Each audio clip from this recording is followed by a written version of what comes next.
The next generation consoles are right around the corner, and with E3 being cancelled this year, we're hitting about the time when we should start getting updates about what next-gen gaming looks like and entails. This week on Thursday, May the 7th, Microsoft had an Inside Xbox Live event and showed 13 games where they wanted to highlight some next-gen gameplay. For me, the stream was a bit of a mixed bag, but there were some games in the stream that I walked away from thinking about, and I wanted to highlight them and talk about why I want to play them down the line. So, here's my top 5 most anticipated games that I took away from Inside Xbox. Number 5. Yakuza, Like a Dragon.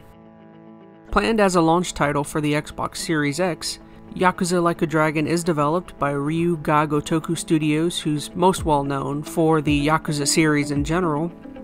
It's an action-based RPG with fighting mechanics, and looks to be very outlandish in nature. It looks kinda Suda51-ish to me, which I kinda like that weird Japanese humor, so this game is definitely on my radar. Number 4. Bright Memory Infinite.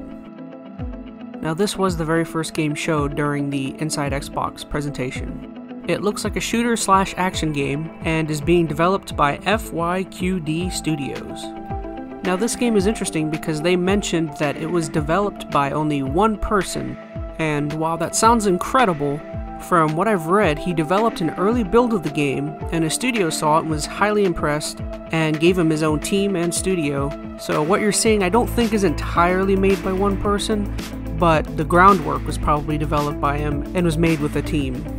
Nonetheless, whatever I'm looking at looks really cool, looks very Titanfall/Call of Duty-ish, and I really like the kind of theme and environment, so definitely one that I'm looking forward to.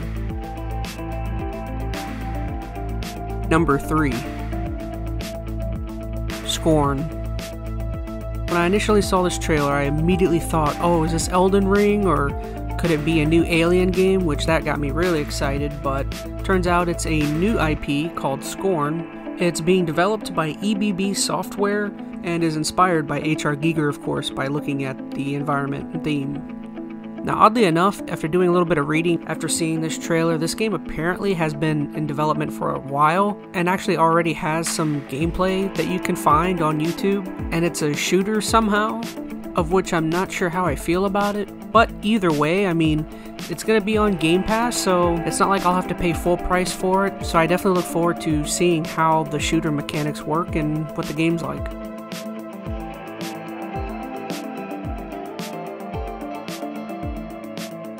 Number 2. The Ascent. With this already being a good year for futuristic cyberpunkish type games, The Ascent looks to be an action sci-fi RPG developed by Neon Giant Studios, who has no previous work from what I could tell, but apparently a lot of the devs that put together that team have come from other very notable developers.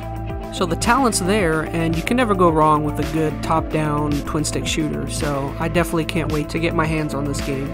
Maybe it'll be a good dessert after CD Projekt's Red Cyberpunk, of which is all I could think about after watching this trailer. Sorry, Neon Giant.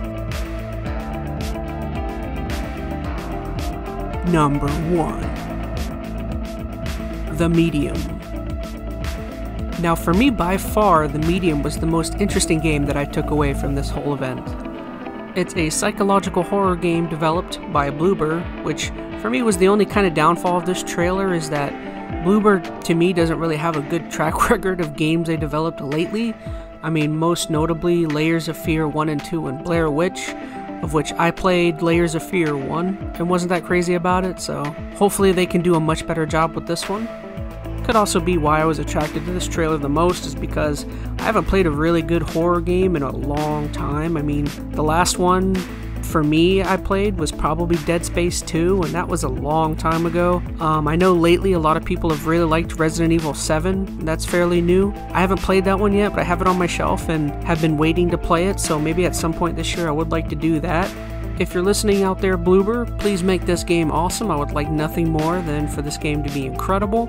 And the icing on top for this trailer is knowing that Bloober brought in Akira Yamaoka, who was the composer for the Silent Hill franchise, and hopefully will bring that creepy audio over to this game. Lastly, finding out that this game will also be on Game Pass made me super stoked, so bring on the heebie-jeebies.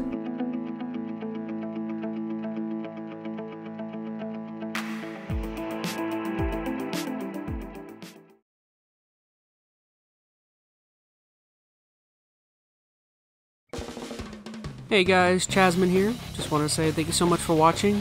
Don't forget to like, share, and subscribe. And if you like my content and you want additional stuff, don't forget to go to my Patreon, EnteR_ChazmaN. Thanks for watching. I love you. Be safe.